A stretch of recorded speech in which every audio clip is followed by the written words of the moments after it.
मादर वतन वतन अजीज पाकिस्तान का यौम आज़ादी है।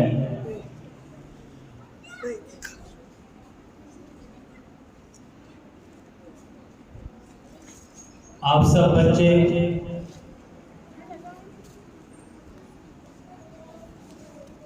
अपने इस जामिया के अंदर अपने मुल्क के यौम आज़ादी की तकरीब के अंदर शरीक हैं। आपने अपने तरानों, अपनी नातों और अपनी हम्द और तिलावत से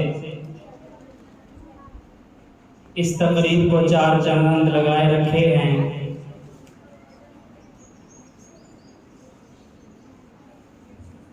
एक दो बातें इस यौम आज़ादी के हवाले से आप तमाम तलबा से अर्ज़ करनी है। पहली बात ये है, ये जो हमारा मुल्क पाकिस्तान जो हमें 14 अगस्त को आज़ादी की सूरत में अल्लाह रब्बुल इज़्ज़त ने अता किया है, इसके अंदर आम मुसलमानों की कुर्बानी का क्या किरदार है, और दूसरा इसके क़याम के अंदर, इसकी जिद्दोजहद के अंदर,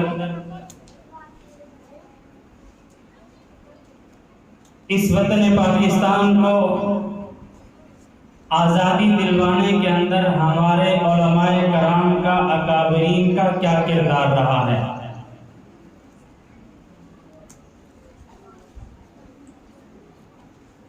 तो मेरे दोस्तों, ये आज़ादी की तारीख जब चली थी, उस वक्त से लेकर जब हमारा मुल्क आज़ाद हुआ, आम मुसलमानों ने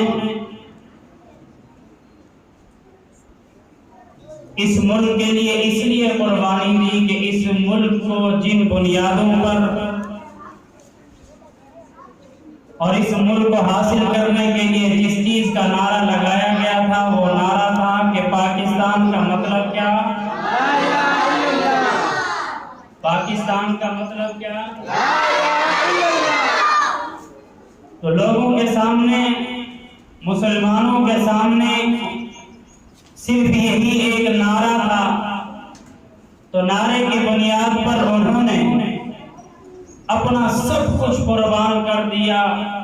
तारीख के अंदर लिखा है कि हमारी इस दुनिया की तारीख के अंदर तकरीबन कोई दूसरी बड़ी हिजरत की गई, जो मुसलमानों ने अपने मुल्क के लिए सबसे बड़ी हिजरत की, दूसरी बड़ी हिजरत। और कमोबेश 6 लाख मुसलमानों ने इसके लिए कुर्बानी दी। जब हम दारुल उलूम कबीरवाला में पढ़ते थे, वहां एक बुजुर्ग रहा करते थे, तवज्जो से बात सुने। उनका नाम था राव वाजिद अली साहब, अब फौत हो गए, और उनकी उम्र उस वक्त 128 बरस थी। कितनी? 128 बरस उनकी उम्र थी। मैंने उनसे एक मर्तबा सवाल किया कि आपने क़याम पाकिस्तान में और तहरीक आज़ादी में कोई किरदार अदा किया? तो उनकी आंखों से आंसू आ गए और मुझे फरमाने लगे कि आप हमसे ये पूछते हैं कि आपने किरदार अदा की है, और हमारा हाल ये है कि हमारा तो इस मुल्क के बाद कुछ बचा ही नहीं। आप सिर्फ किरदार की बात पूछते हैं, और हमारा हाल ये है कि हमने इस वतन की आज़ादी के लिए अपना सब कुछ कुर्बान कर दिया। मैंने पूछा कोई रोएदार सुनाए, कोई वाकया सुनाए, कोई हालात तो सुनाए। उन्होंने कहा और तो कुछ नहीं सुनाता, इसलिए कि मेरा कलेजा फटता है, मेरा दिल और दिमाग फटता है कि मैं अगर आपको पूरी कहानी और पूरी तारीख के किरदार सामने रखूं।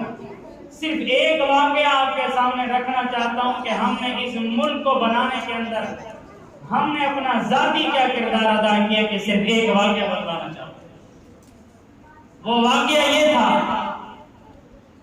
वो रोज़ा फरमाने लगे कि जब पाकिस्तान की आज़ादी का ऐलान हो गया तो हमारे घर के ऊपर सिखों ने हमला कर दिया। तवज्जो से बात सुनिए, एक छोटा सा वाक़या है, चंद मिनटों के अंदर अपनी बात खत्म करता हूं कि सिखों ने हमारे घर के ऊपर हमला कर दिया और हमारी खवातीन को अगवा करके ले गए, हमारी नौजवान लड़कियों को पकड़ करके ले गए और हमारे नौजवानों को उन्होंने वही हमारी इन आंखों के सामने दर्जनों नौजवानों को देखा कि जिनकी गर्दनों के ऊपर उन्होंने तलवारें चला दी और हमने उनके सर अपने जिस्मों से जुदा देखा। उनके जिस्म तड़प रहे थे। फरमाते हैं कि हम इस लुटे फुटे हालात के अंदर मैं और मेरे दो भाई और मेरी एक हमशीरा वहां से चले और मेरी हमशीरा की हालत भी ये थी कि मैंने सिखों के नर्दे से उनको छुड़ाया था और उनकी हालत इंतहाई नागुफ्ता भी हो चुकी थी और वो हालत नजा में थी।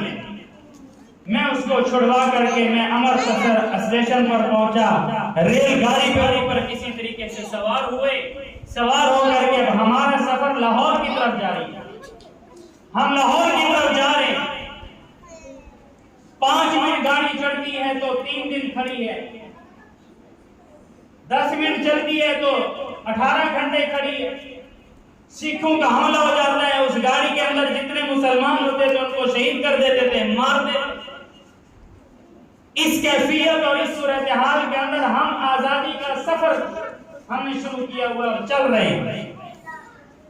वो फरमाते हैं एक मकाम ऐसा आया कि मेरी हमशीरा ने मुझसे पानी मांगा। अब उस रेलगाड़ी के डब्बे के अंदर मैं गया किसी के पास, साथ वालों के पास, आगे किसी से पानी पूछा, कहने लगे कि हमारे पास पानी नहीं है। मैं एक और डब्बा क्रॉस करके दूसरे डब्बे में चला गया तो वहां एक हिंदू फैमिली बैठी हुई थी, वो सफर कर रही थी। मैंने उनसे कहा कि आपके पास पानी है?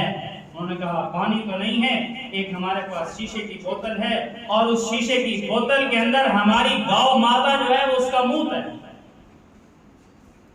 मैंने कहा चलो वही दे दो।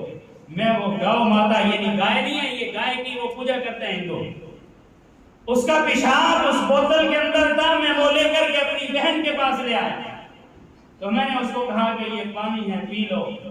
तो मैंने उसके मुंह के साथ लगाया तो वो बदबू थी। मेरे भाई ने मुझे कहा कि अरे भाई तू मुझे मूत पिलावेगा, तो मुझे मूत पिलावेगा। उसने हाथ यूं मारा, पानी धुल गया, नीचे सारा बिखर गया, बोतल टूट गई। थोड़ी देर के बाद मेरी बहन पानी मांगते मांगते सिसकतियां लेते लेते अपनी जान इस वतन के ऊपर कुर्बान कर दी।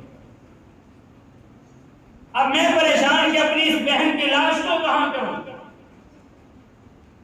तो मेरे इन कपकपे हाथों ने, मेरी इस जवान जिस्म ने इन्हीं कपकपे हाथों के साथ अपनी बहन को उस डब्बे और रेल की गाड़ी के दरवाजे से यूं मैंने बाहर फेंक दिया कि जा मेरी बहन, इस वतन पर तो कुर्बान हो गई और तेरा जिस्म भी इस वतन पर कुर्बान हो। आप हमसे पूछते हैं कि इस वतन के लिए आपने क्या किरदार अदा किया? तो मेरे दोस्तों, ये वतन इन जैसी हजारों कहानियों के बाद ये वतन हमें इन जैसी हजारों कुर्बानियों की बदौलत मुझे मिला है। तो इसीलिए आज इस अज़म की जरूरत है, इस इरादे की जरूरत है कि हम अपने आप को, अपने इस वतन को बाकी रखने के लिए और इस वतन को संवारने के लिए, इस वतन को सरसब्ज और शादाब रखने के लिए, इस वतन की नजरियाती और जोग्राफियाई सरहदों की हिफाजत के लिए अपना तन, मन, धन सब कुछ इस वतन के ऊपर कुर्बान कर दें। तो आज की इस यौम आज़ादी का पैगाम यही है कि हम ये इरादा करें कि इंशाअल्लाह जब भी हमारे मुल्क के ऊपर कोई कड़ा वक्त आया, मुश्किल वक्त आया, तो सब लोग अपनी जान कुर्बान करोगे इंशाअल्लाह। आपकी इंशाअल्लाह बहुत हल्की आ रही है, जोर से कहेंगे इंशाअल्लाह। ये वो मुल्क है जो कलमे के नाम के ऊपर बना है, तो इस कलमे की